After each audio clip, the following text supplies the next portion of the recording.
Stay away from Miss Crowmandy's house. That was the advice given to every single boy and girl in the neighborhood where I grew up. It was a statement that was repeated with strong punctuation on Halloween. One time, when I was around 10 years old, I asked my mom why exactly Miss Crowmandy didn't give out candy on Halloween. In fact, why did she never even seem to leave her house? She's just an extremely old lady, and she really doesn't like to be disturbed. She is sick, I think. I heard she sleeps a lot, and really only answers the door for the people who deliver her food. Except I'd never seen any delivery person at the big gray house on the cul-de-sac. I'd never seen any people there at all. For all I knew, Miss Crowmandy wasn't even real, and all that resided at the old place was a collection of stray cats and dead shrubbery. I simply shrugged it off, though, and kept my distance, as I was instructed to. Hell, for the majority of my childhood, the place gave me the creeps big time. Its paint was dark and weathered, its windows bore black curtains that blocked any view inside, and it had this huge, gnarled tree out front that looked like something directly out of Better Spooky Homes and Rotten Gardens. The place really was surrounded by stray cats, not cute ones either. Mangy, emaciated little monsters that loved to hiss and claw at anyone that got too close. Naturally, with its stereotypically scary appearance and off-limits reputation, the house had a lot of stories surrounding it. As a kid, I heard all the ones you might expect, mainly that the place was haunted and Miss Crowmandy was a witch. It was when I got into high school that the really dark stories started reaching my ears. Miss Crowmandy killed her husband and ate him, but she was declared innocent on account of insanity. She'd gone into a sort of self-imposed exile, terrified that she could not resist the temptation to once again dine on human flesh. That one was one of my personal favorites. None of us really suspected what was actually in the one gray colonial at the end of the cul-de-sac. When my friends and I were 14 years old, though, we found out the reality of things, and my world would never be the same. It's amazing how one decision can change everything for you. How one decision can ruin you. We should go check Miss Crowmandy's house. The words struck the group like a slap across the face. It was the day before Halloween, and we had been trying to decide what we should do when Patrick just kind of blurted it out. I remember looking across at Steve, who had been perched up on a slump eating a sandwich. His eyes were wide, and his mouth hung open, slightly exposing half-chewed tuna salad. Crowmandy? Steve swallowed his bite of food, and then continued his thought. I don't know about messing around that place, man. Why not? Patrick had been riding his bike in circles around the small clearing and finally stopped, giving a look over the group. I mean, we're too old for trick-or-treating, but no one's gonna invite a bunch of freshmen to the good parties. I say we do something seriously creepy and finally see what's up with that old bat's house. You guys see that scar that Terry's been rocking this year? Glenn spoke up, standing up off his own stump with a rock roughly the size of a super ball in his hand. He held it like he was about to pitch a screwball as he walked between us. Yeah, it goes from his brow to his lip. I heard he missed getting blindfolded by like a centimeter, I answered. He got it rock climbing over the summer break, right? We all knew the scar that Glenn was talking about. It was a deep gash that started just above Terry's right eyebrow and curled down his cheekbone before cutting a long swath to his upper lip. It looked like the kind of scar that the secondary muscle to a Bond villain might have. Terry had come back from summer break with it and seemed oddly proud to show it off.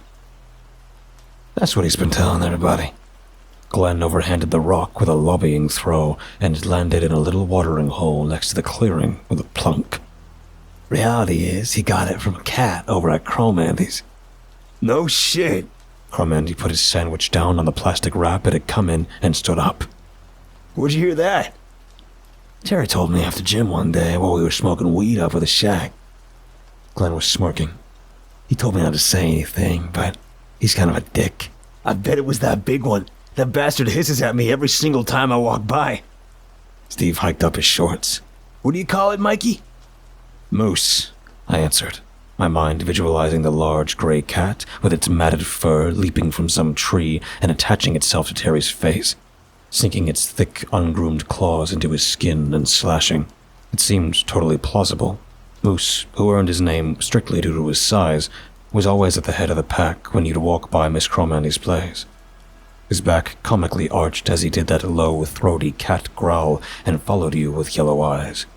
Are you gay wads seriously gonna be scared off of this idea because of a stupid-ass cat? Patrick chuckled to himself and resumed riding his bike in circles. Y'all a bunch of pussies? I ain't no pussy. Steve kicked dirt into the path of Patrick's bike as he rode by, and Pat finally stopped again to give him the evil eye. Then prove it. Let's go solve this mystery, you chicken shits. Pat finally dropped his bike and strode past Steve with a little shoulder check that earned him a scowl. I've been hearing to stay away from this place since I was old enough to go outside on my own, especially on Halloween. Aren't you guys at all curious as to why? Count me in, man.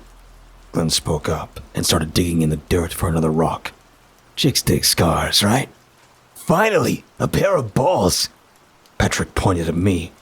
What about you, Mikey? I don't know, man. Best case scenario, we end up disturbing some poor old lady who just wants to be left alone. I shook my head, but ultimately caved. Fine, though.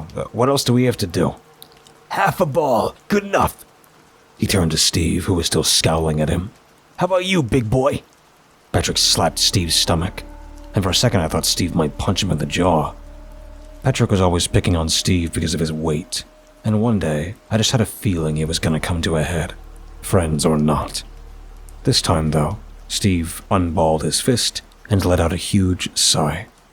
Whatever, man. If I get a Terry scar, though, I'm socking you in the jaw. Steve walked over to his sandwich and sat down. He wrapped it back in its plastic and shoved it in his bag, presumably for later. So what do you say? We meet at Glenn's right before dark tomorrow night. We can tell our parents we're all going to Glenn's, because Glenn's mom will probably be out screwing the mailman. Glenn mimed like he was going to throw the rock he was holding at Patrick, but then he just sneered and threw the rock into the watering hole with a deep plunk. Patrick rubbed his hands together like he was coming up with an evil scheme, ignoring whether or not Glenn might have really wanted to brain him. If it sucks, we'll just throw on some plastic masks and try to snake some candy. The cul-de-sac where you could find Miss Crowmandy's house was on my way home that night. There was only 2 other houses flanking Crowmandy's in that little roundabout, but they were both abandoned and had stood empty for a very long time. Only Crowmandy's place stood vigilant and supposedly occupied. I usually gave it a wide berth, mostly because I'd been trained to do so, but I like to think there had also been a bit of instinct in there. That night, though, I walked right up to the wrought iron gates and looked through to the front porch. I could see Moose flanked by 2 other slightly smaller and less mangy cats. Moose wasn't displaying his usual standoff posture, but instead sitting like a statue, staring directly at me. I swear if a cat could crack a wicked smile, one would have been spreading across that cat's face in that moment. There was something darkly inviting about the way it looked at me. I stepped back and looked at the place as a whole. Its overgrown yard and black curtains looked just as comically, yet effectively, spooky as always. Even in the late afternoon with the sun at the house's back, a slow shiver went down my spine as I watched more cats walk from the bushes and up to the porch. None of them hissed like usual. They all just lay around Moose and lazily cleansed themselves. I wonder what drew them all to this place. Was it just that Miss Crowmandy was a lonely old woman who left bowls of food for them in the backyard? I'd never seen any bowls of food. I'd never seen any Crowmandy either. I sneered at Moose, his eyes still intensely fixed on mine. I'll see you tomorrow night, you little shit. As I walked away, something in the back of my mind replied for the oversized cat. Not if I see you first. Mom, have you ever seen Miss Crowmandy? I asked the question during dinner, and even the sound of chewing stopped.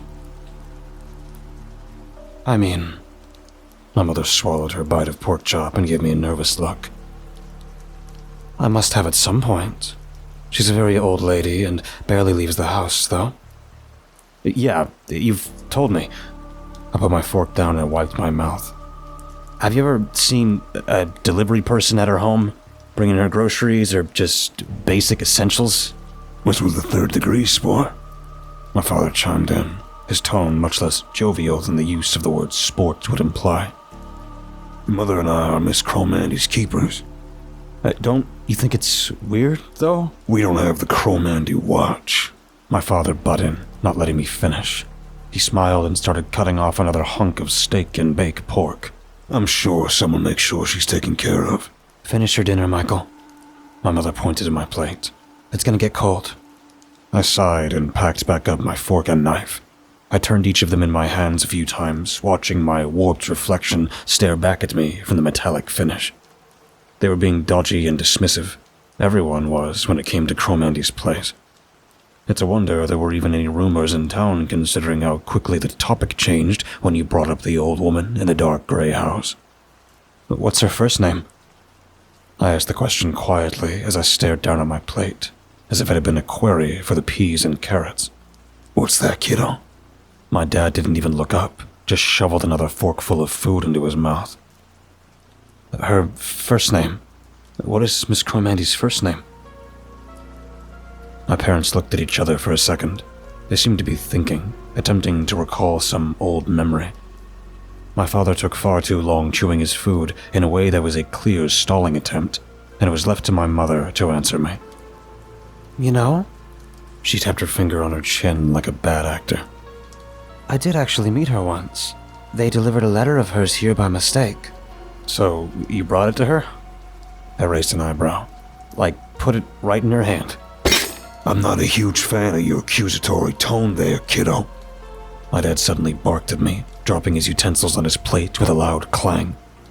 If your mother says she brought the woman a letter, then she brought the woman a letter. What bug crawled up your behind about Miss Crowmandy's anyway? Leave that poor old woman alone. Her name was Phyllis. My mother put a hand on my shoulder. Her voice was much softer than my father's. If I remember correctly, that is. Please, though, just leave her be. Okay, Michael? Her eyes were soft and sincere. The nervousness I'd been picking up was gone, and it had been replaced with something that seemed closer to concern. I will, I said, hoping that the thoughts in my mind of the next night's plans wouldn't give away my lie. Good. She squeezed my shoulder gently and let go. She picked her utensils back up and instantly turned her attention to my father, who had started to relax. How was work, honey? I didn't bother bringing the Crowmandy's place back up again that night. I rode my bike towards Glenn's house just before sunset on Halloween night. The air had that smell that only comes with the holiday. The smell of candles burning inside pumpkins mixed with wet and dry leaves. It had been raining on and off all day, but air seemed to clear just in time for trick-or-treating, and the streets were full of little ghouls and ghosts hunting for Snickers and Starburst. I told my parents that I'd be spending the night at Glenn's, just like everyone else. Glenn's house was the perfect alibi since he had a single mom who was rarely home. Looking back on it, I can only imagine how this was affecting my friends, but at that age, especially with boys, you don't think to ask. Glenn was sitting on his porch, tossing fun-sized Kit Kats to trick-or-treaters as they walked by. I could see him hiding a cigarette in the ashtray from any parents who got too close. Mike the Dyke! He underhanded a piece of candy to a kid in a red rubber devil's mask. The kid caught it without a word and ran past me. I looked around for his parents, but there were none to be seen. Hey, Glenn. I let my bike drop on the lawn. Other guys on their way? Glenn nodded and threw me a Kit Kat as I stepped up to the front stoop. He picked up his cigarette and puffed it in a way that betrayed his age. He held it awkwardly and let out a little bit of a cough as he set it back down. So, I guess we're really heading over there. To Crowmandy's, I said, dropping my butts on the step and unwrapping my candy. I brought the place up to my parents last night and they had a total shit fit. Of course they did. Glenn spotted a little pirate coming up his walkway and threw another candy towards him. The kid tried to catch it with his plastic hook, forgetting for a moment that his hand was covered.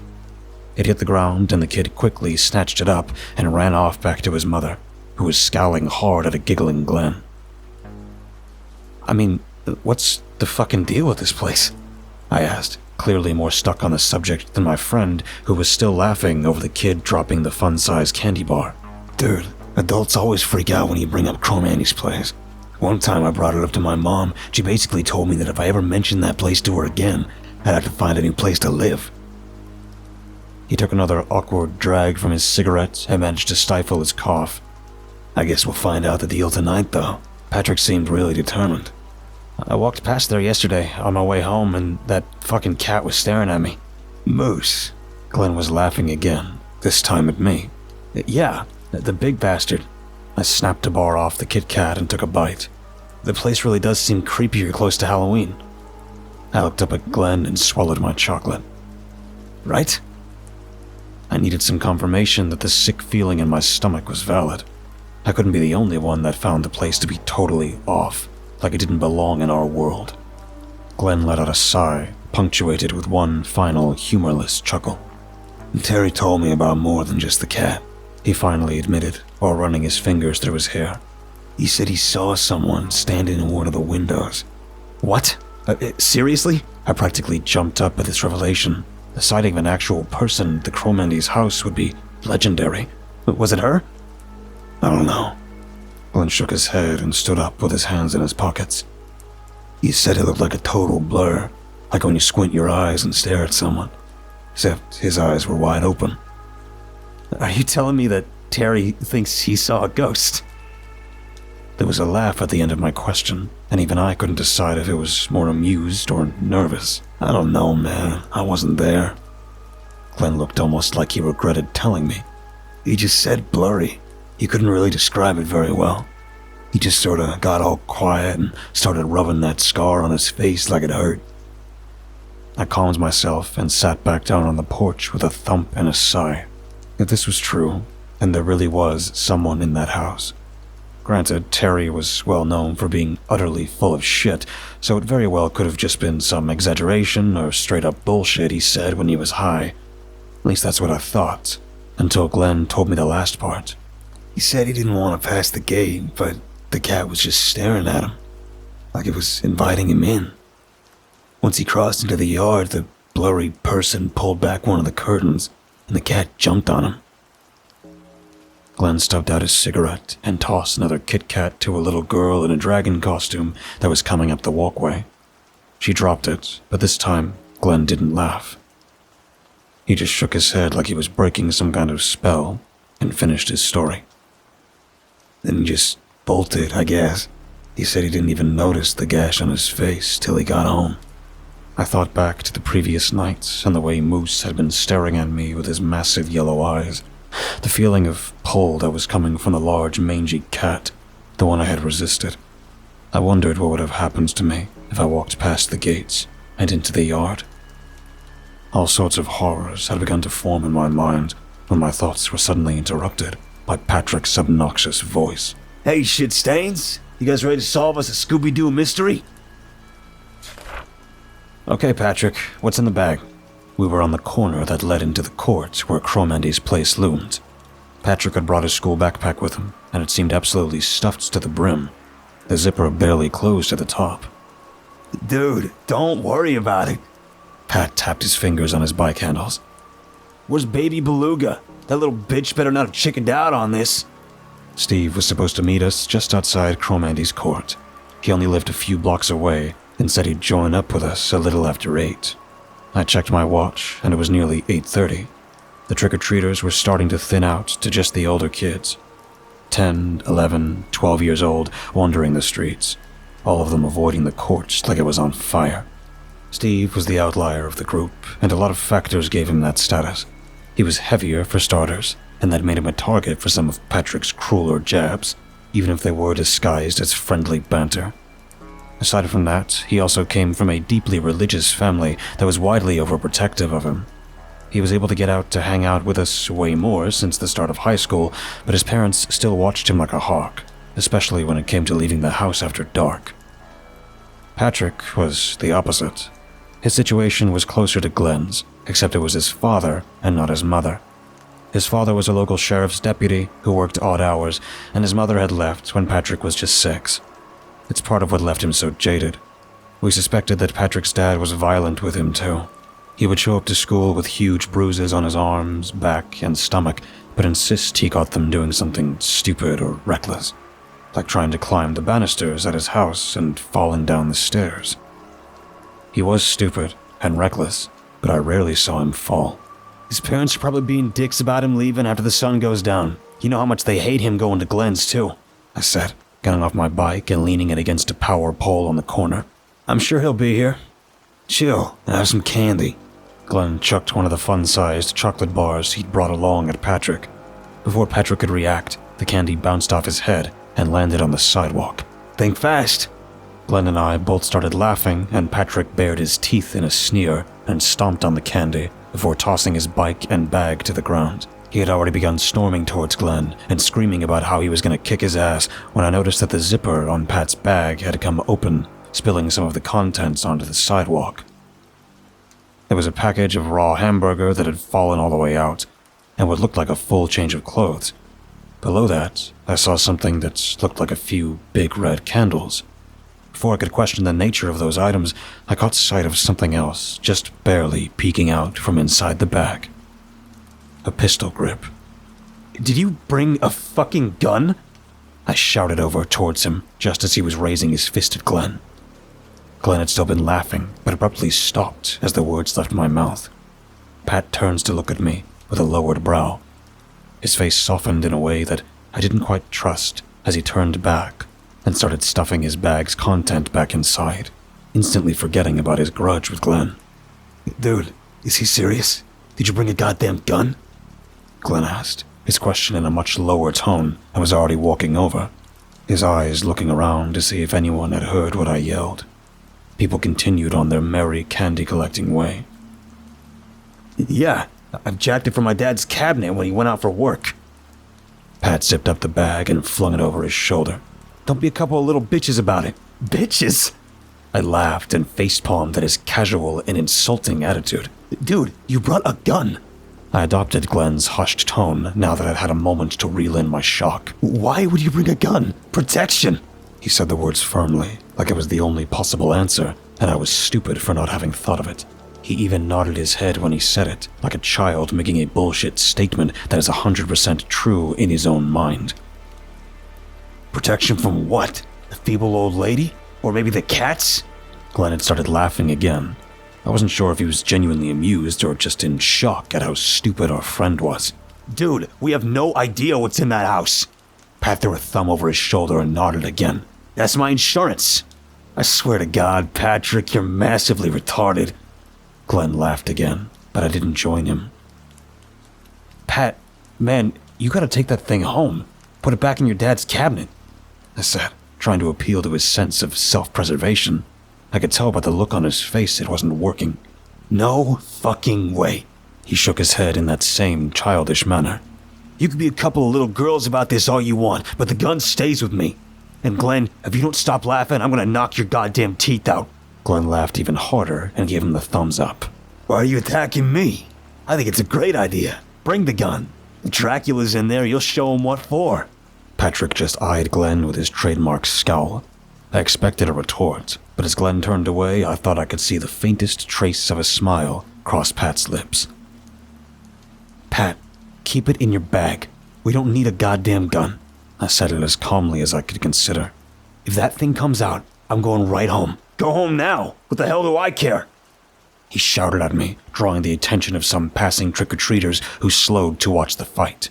"Moral Mike the fucking dyke. God damn, you're such a pussy-ass little bitch." He huffed a few more moments. Even Glenn had stopped laughing. I genuinely considered walking away for a moment, just hopping on my bike and pedaling for home, leaving this whole stupid-ass idea behind. It's bad enough that we were breaking into some old lady's house because of a bunch of spooky stories, but now there was a gun involved. If we got busted, we were screwed. And that's the best thing that could go wrong. I looked down the cul-de-sac towards the big gray colonial and followed. It was more than just a house with some old lady in it, and I knew it. The way people acted about it and talked about it made that obvious. The feeling you got when looking at its darkened windows made it all the more clear. That pull, that need to see what's inside. "Please, just keep it in your bag, Pat," I said as calmly as I could. "Unless we absolutely need it." "Aye aye, Captain Pussy," Patrick said with a salute and a sneer. In that moment, I don't think I'd ever hated him more. From his messy tuft of brown hair and his shit-green eyes, all the way down to his Goodwill-bought second-hand Nikes, We stood frozen in a tense stare for a moment, when suddenly, the sound of Steve's voice came barreling towards us. Sorry I'm late. I looked to see him huffing away as he pedaled up to where we were and dropped his bike on the corner next to mine. Did I miss anything important? Glenn sighed and turned his back with an awkward chuckle, and Pat finally broke his gaze with me and turned his attention to his favorite target. Not a damn thing, big boy. He slapped his stomach. Steve grumbled and nodded to me. I returned the gesture and wondered if he could see the anger dying behind my eyes. I briefly thought of telling him about the gun, and then thought better of it. He would turn tail and run if he knew.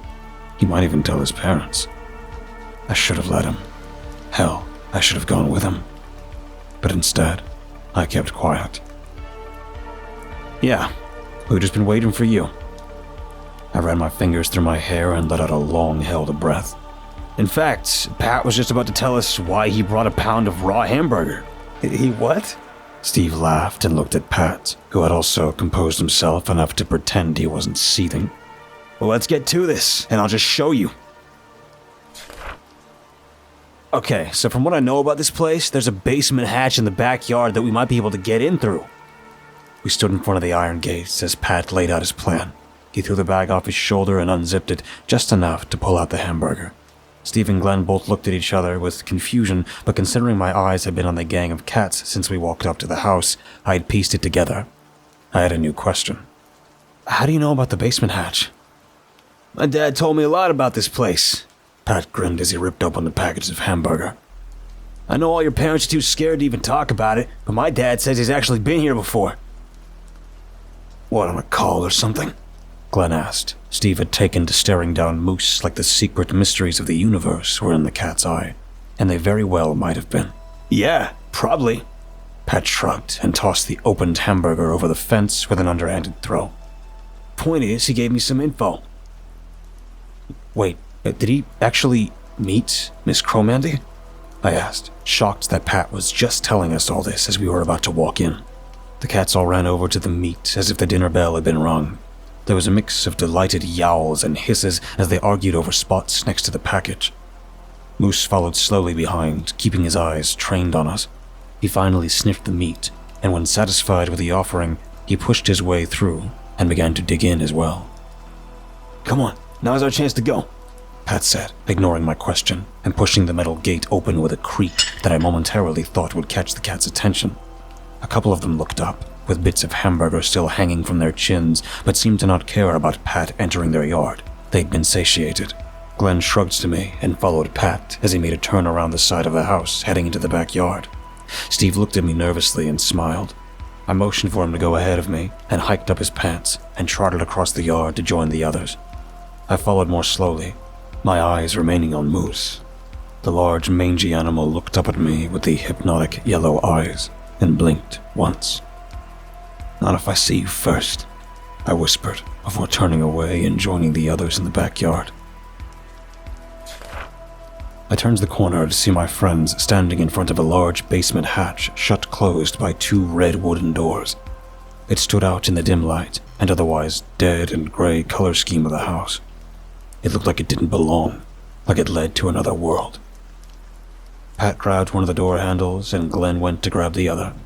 Pat's hand suddenly shot up and grabbed Glenn by the wrist. He moved so quickly and aggressively, it honestly made all of us jump back. "What the fuck's your problem, dude?" Glenn shouted, backing away. I looked around to see if anyone was stirring at the windows. When I saw no movement, I put a finger over my lips and whispered for Glenn to keep it down. Sorry, Pat said with a laugh. I just think Biggie Biggs over there should help me.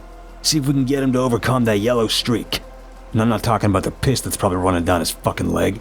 Stop calling me names, you asshole. I honestly felt exactly the same way. Something was seriously wrong with the whole situation. Since we got to the gate, it all felt off. There was a sort of mania in Pat I'd never seen before. He was always kind of an asshole, but that night he seemed even darker. I started to feel the way I should have felt right after I found the gun, regretful and scared. A terror washed over, my muscles freezing me in place. I felt like I needed to yell out for them not to open that door. Before the first syllable could even leave my mouth, though, Pat and Steve yanked up hard on the handles, and the basement door opened. The first thing I noticed was the smell. It was musty but metallic, and it hung in the air in a way that made you feel it was seeping into the fibers of your clothes. The second thing I noticed was the sudden silence that seems to fill the night. As soon as the doors opened, it was like the neighborhood beyond disappeared, and the only things left were us and that door. I can't remember hearing a single car on the street or distant chatter of trick-or-treaters passing the cul-de-sac. It's like the world vanished. You ladies ready? Pat said, motioning for someone to go in before him. Nobody stepped up. Come the fuck on. We didn't come here to stare into a dark hole in the ground. I'm not going down there. As the words spilled out of my mouth, even I was surprised. No one had been more drawn to this place than me, but standing there in its shadow, all I wanted to do was go home and pretend it didn't exist. I suddenly understood my parents. Are you fucking kidding me? Pat spoke through his teeth, that mania returning to his face. He looked around at Glenn and Steve, then saw the same hesitation on their faces. This whole thing was stupid. I really have no idea what we're doing here. Glenn finally spoke up, his voice shakier than it had been the whole night. Are we really breaking into some old lady's house because we heard she was a cannibal or whatever bullshit gets passed around at school? Fuck those school rumors, man. We came here to see what was going on. Really going on. Pat had thrown his bag down and was motioning with his arms, being way too loud for my comfort. I don't know, Pat. Maybe. Steve started to speak. Shut the fuck up, you fat bitch. No one asked you. Pat pushed Steve, sending him reeling backwards and landing in a shrub. Glenn ran over to help him up while flashing a disgusted look at Pat. Why don't you stop acting like such a fucking piece of shit? I took a step towards Pat with a balled fist. I had enough of this shit. The way he treated Steve was cruel and pointless, and I was tired of watching it. You gonna do something about it? Moral Mike? Guys, stop. It's okay. Steve got to his feet and was brushing himself off. You just cool off. Yeah, cool the fuck off, Mike. Pat grinned and dropped down to unzip his bag. For seconds, I didn't realize what he was doing. I was so angry the gun didn't even pop into my head until Glenn shouted it out and started running towards Pat. The next few moments were basically a mad blur that even now is hard to process. I saw the gun come up in Pat's hand just in time for Glenn to go crashing into him. Steve stood there, dumbfounded about what was happening as Glenn tried to get the leverage to pin Pat's arm to the ground. I started to run forward in an attempt to help, but just before I was in arm's reach, Pat managed to struggle himself free. And I heard a loud crack as Glenn was tossed backwards onto the dead grass. I don't know if the gun went off by accident in the struggle, or if Pat made the choice to shoot Glenn in that moment. But either way, the result was the same. Glenn was writhing in front of me on the lawn, clutching his side as blood started to soak his shirt. Pat had already gotten to his feet, his face looking even more manic than before. His lower jaw was jutting outwards like he was doing a caveman impression, and his hair hung over his forehead in a greasy, sweaty mess, almost long enough to reach his eyes.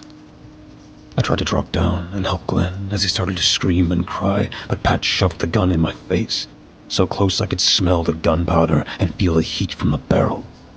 He flipped it between me and Steve for a few seconds, looking confused and scared. I wanted to scream out at him, but something deep inside me told me he wouldn't listen. He gripped at his matted up mass of hair and heaved breath through his teeth, causing spit to fly from his lips. Pat, what the fuck did you do? Steve finally shouted, his voice earning him the chance to look down the barrel of the gun. What the hell did you do? Nobody is leaving. Got it? He wiped sweat from his forehead, his voice as shaky as his hand. I could hear the gun rattling even over the sound of Glenn begging me for help. Somebody fucking heard that, Pat. I finally had some hope that I could communicate. Someone probably already called the police, and we need to get Glenn to a hospital. Yeah, Pat. Steve stepped forward with his hands out.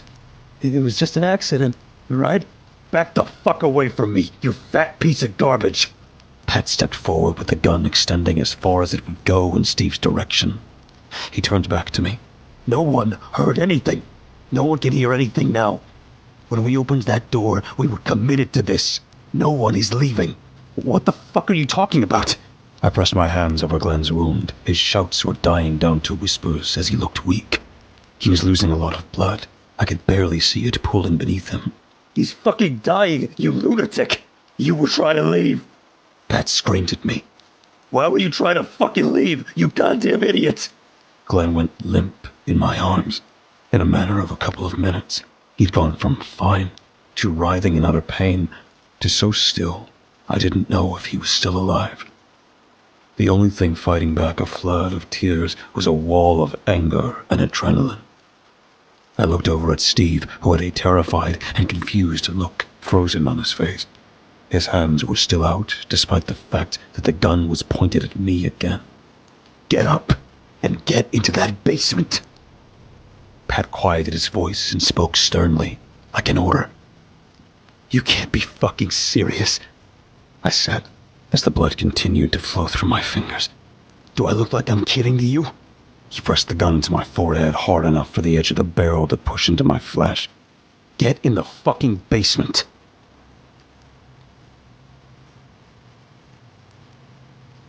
Part 2. I could feel Glenn's blood drying on my hands as I took my first steps into the basement. In reality, it was more of an earthen root cellar. The smell of rusting metal was coming from the piping that hung over my head as my feet touched the dirt floor. It mixed with the musty smell of the ground, and together they combined themselves with years of neglect to create air so thick it made me cough. You killed him, I said through my teeth as I fought back the rivers of tears threatening to burst forward from my eyes. He was your friend, and you shot him dead. Pat ignored me, so the only sound reverberating around the basement was the sound of Steve's open sobs. I looked behind me to see Pat throw his bag to Steve, but keep the gun, and his eyes trained on me. There are 2 candles in there, fat shit. Pat's eyes were red, and his voice was even shakier. He looked more on the verge of tears than I did. I wondered if it was actually guilt. Find them and light them for me. Why the hell are you doing this? I said as I watched Steve go about his task. We're your friends. Friends? You guys are idiots, and you treat me like I'm some kind of asshole. I thought about saying, if the shoe fits, but decided that might not be the smartest move. Besides, at that point, he'd graduated well past asshole. That's not why I'm doing this, though, Pat continued. I know all your parents are fucking cowards who won't tell you the truth about this place, but I know what it is. If he'd said those words an hour earlier, I would have been wildly skeptical, but equally curious as to what he was going to say next. In that moment, standing there in the dark with a stench of dirt and blood in my nostrils and blind rage in my heart, I could only think to respond with one thing. I don't give a shit. Steve walked up to him with the 2 big red candles he'd had in his bag. Both were lit. He attempted to hand one of them over to Pat, but Pat instead motions to me. One for each of you. I took the candle as Pat walked a few steps back up and grabbed the doors so they fell closed behind us.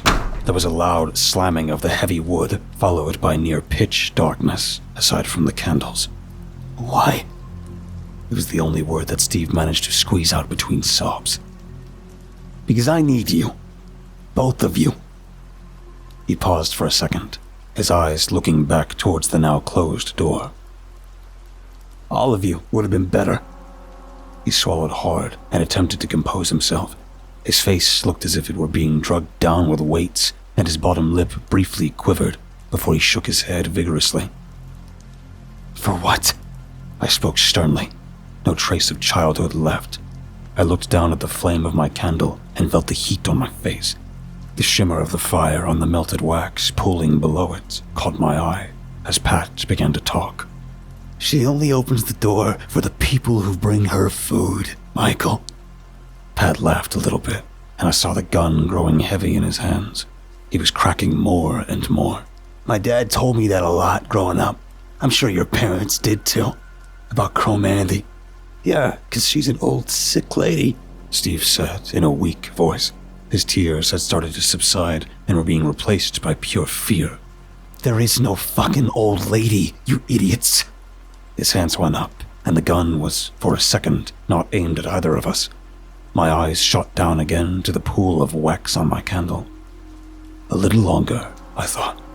My dad told me the truth one night, though, while I was lying there crying, and tears were in Pat's eyes, real honesty coming from him in a way I'd never seen. And he was cleaning himself up. He told me the one way I could be free of him. Pat, I started, not sure what I was going to say as the pieces of what he just said came together in my brain. Don't you fucking dare give me that pity bullshit. Pat shoved the gun in my direction, and I winced in fear that it may just go off. His hands were shaking wildly. He was crying openly and clearly becoming more erratic. None of you ever gave a fuck what was happening to me, and you know it. And you... He stopped and took a deep breath. He wiped his eyes with the back of his free hand and started a mirthless laugh. He told me this house had been here as long as anyone can remember. And no one knows who owns it, and no one's bothered to try and buy the property.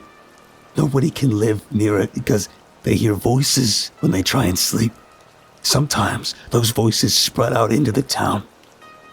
Every once in a while, on Halloween, 2 or 3 people walk into Crowmandy's, and one ends up walking out. The one who walks out says they have no idea what happened to the other 2. No one ever sees him again. It's just another stupid legend about this dumbass place. I said, how does that help you? Or anyone? He said, the one who walks out has good fortune for years afterwards. They get whatever they want. Pat laughed again, like he couldn't believe his own story. They started telling kids that an old lady lived here and that she should never be disturbed. Nobody's ever seen an old lady. Nobody even knows who the fuck Crowmandy is. And no bodies were ever found, and no one could ever prove what went on in here. They tried to contain it, quarantine it. None of this is true. I said through my teeth. You killed Glenn for some bullshit story. Crowmandy, talk to me, Mike. Pat shouted. She told me to bring my friends. She told me she'd get rid of them if I feed her. I heard her that same night after my dad left my room. I sat staring at the clock, wishing he'd die, and I fucking heard her. There is no fucking Crowmandy. As if in response to my denial, the house groaned loudly, like the place was threatening to topple down on our heads. I could hear more sounds above us, something like footsteps. There was a vibration beneath our feet that kicked up a thin cloud of dust all around us. She only gets up for those who bring her food, Mike. He was starting to back away. I needed to make some kind of move. Sorry about this, you guys. You just don't understand what it's like. There was another drone of buckling wood. In the dim light, it looked as if the floorboards above us started pulsing. They rained more dust down on our heads. There was a cold shriek that filled the air.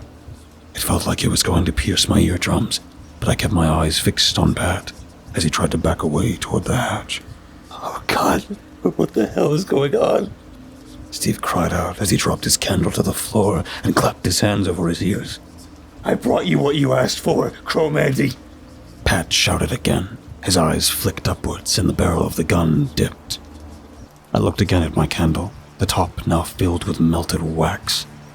A door behind us that I hadn't seen in the dark flew open and nearly startled me out of my skin as it slammed against the stone wall of the cellar.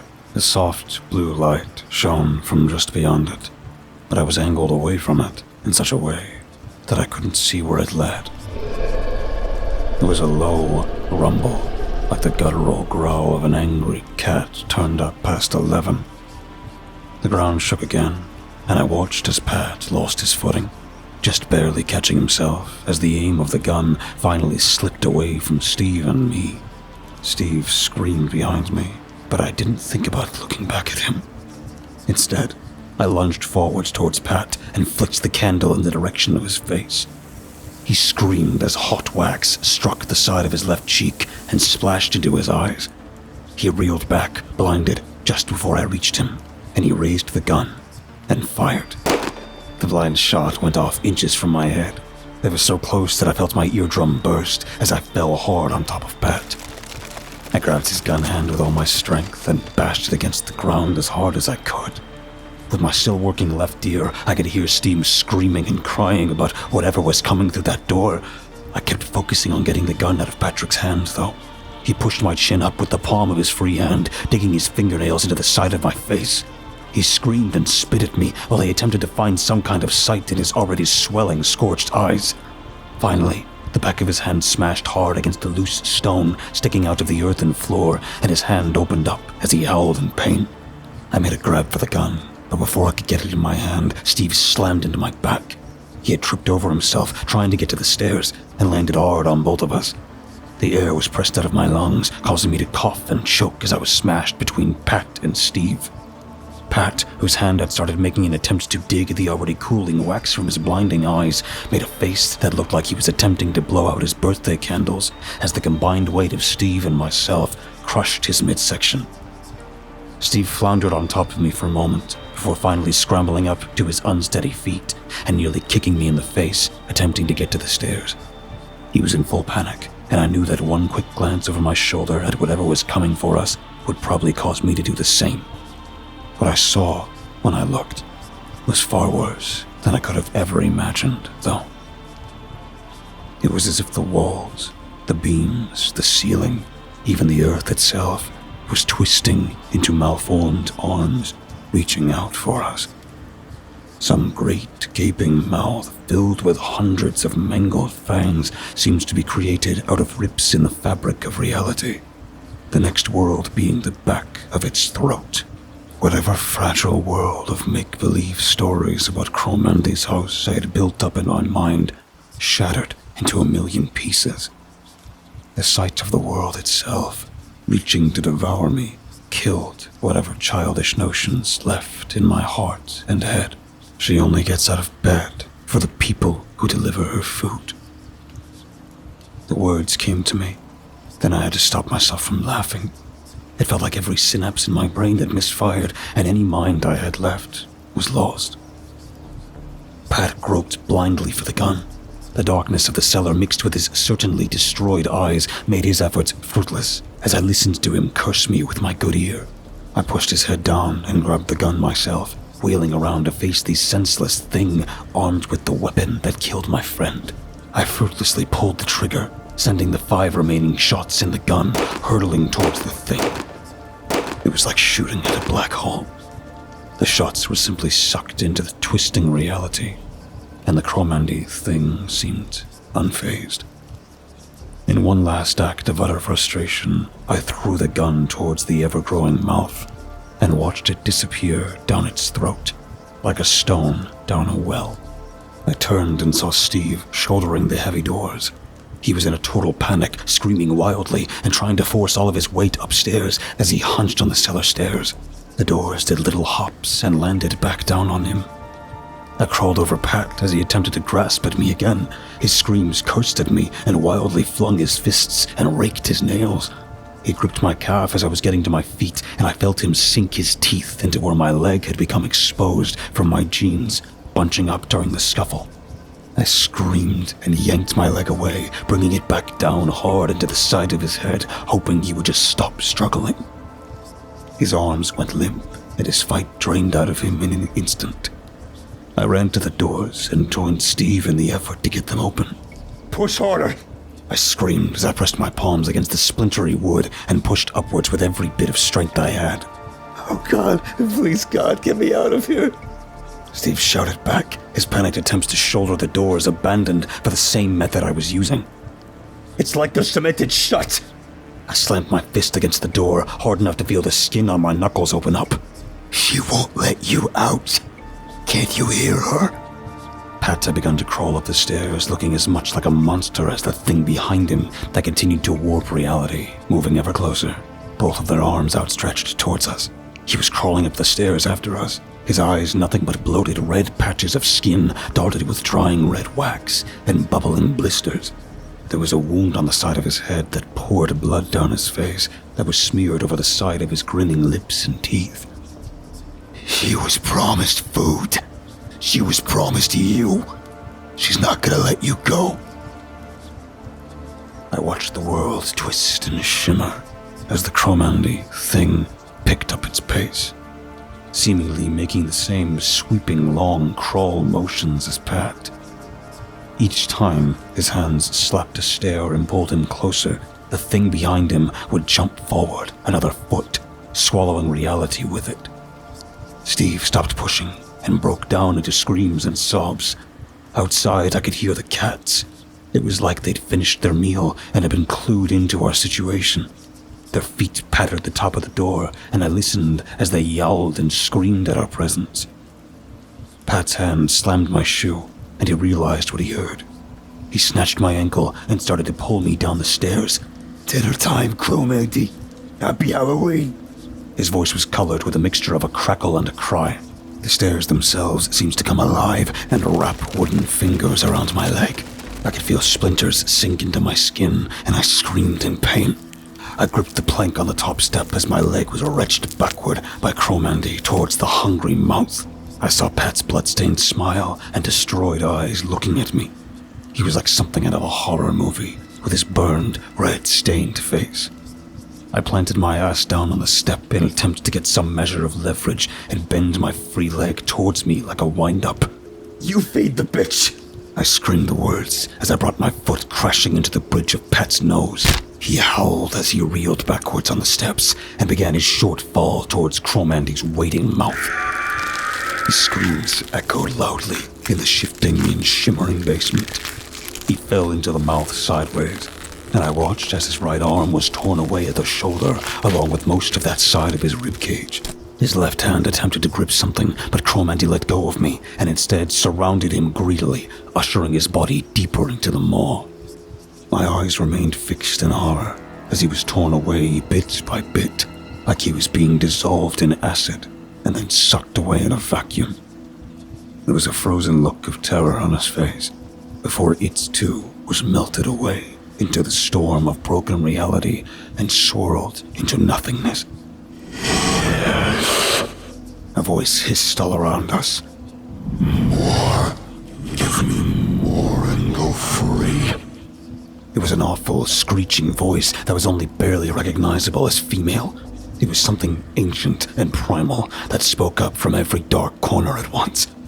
I looked behind me and saw that Steve had stopped crying and howling. He stared at me with reddened eyes and snot dripping from his nose. His lip quivered. I only vaguely heard him whisper an apology before he lunged at me and attempted to push me down the stairs. Steve pressed all his weight into me as Crowmandy moaned and writhed, reality around us in a disturbing ecstasy. I had been laid out flat from how Pat and Crowmandy were pulling me, though, and his weight advantage did little against the fact that I was able to brace myself against the opened back wooden steps. Steve was hunched over awkwardly as he tried to push me, and it took little more than a grip and pull of his ankle to throw him off balance and send him reeling headfirst down the stairs. There was a sickening crack that made my already turning stomach threaten to let violently loose. This time, I didn't look back, as Crowmandy's moans turned to that of satisfaction as I assumed Steve fell into its impossible black hole mouth. I tell myself that he broke his neck, and he tumbled end over end towards the same fate that befell Pat. As the doors opened, though, and the cool night air hit my sweat-drenched skin, I know I heard him screaming as I crawled towards the open sky and the freedom beyond, refusing to allow myself to look back ever again. I heard his pure agony. The cats were all around, and they parted to let me pass. I could feel their matted fur rub against my skin as I got to my feet and heard them yowl through the open doors down towards Crowmandy. I righted myself and leaned against the outside wall of the house, surveying the backyard with traumatized eyes. There were hundreds of them, their eyes shining at me in the now dark Halloween evening. They were around Glenn's body, like the terracotta warriors for his tomb. Closest to me was Moose, who regarded me only passively before returning to cleaning himself. I made a step towards Glenn's body, and a chorus of angry yowls and hisses filled my ears. I saw their backs arch as their claws come out. Moose simply stared sternly, like a disappointed parent telling me that I should know better. Behind the cats, I saw what looked like pieces of the cellar being carried on bending reality reach out from the open doors. One of Crowmandy's hands. It wrapped itself around Glenn's body and drug him down slowly into the basement, like one final attempt to remind me of everything that place had taken from me. My friends, my world, my sanity. When Glenn's body finally vanished beyond the heavy red doors, they slammed shut with enough force to cause me to jump backwards. I stood with my eyes locked onto Moose as the other cats began to disperse, their role fulfilled. The guardians of the rules I didn't understand. Moose's large yellow eyes pulsated and shimmered in a way that reminded me of a more hypnotic version of Crowmandy's way of shaping existence to give it form. The large cat's face had softened, and his fur seemed less matted. There were still dots of bloody hamburger hanging from his whiskers and staining his mouth. I'd never felt so dressed down as I did with that cat staring at me. It was like being laid bare on stage and having a crowd of thousands judge you. Yet my eyes were fixed to his. There was a moment of pure panic, followed by a moment of pure serenity. It was like Moose was poking bits of my brain and activating all the feelings, firing off my neurons at a place that the cognitive part of my brain could barely keep up with. Then, just like that, the cat slunk away to join the others in the darkness of that Halloween night. The leader of a pack of guardians between this world and something that doesn't belong. A warning I should have listened to. I stumbled out into the front yard and walked along, bleeding, crying, and talking to myself as I left the court and walked back onto the street that intersected with it. I walked along until I found a police car, most people thinking that it was some kind of Halloween prank. I walked along and muttered the same small phrase over and over again. She only gets out of bed for the people who bring her food.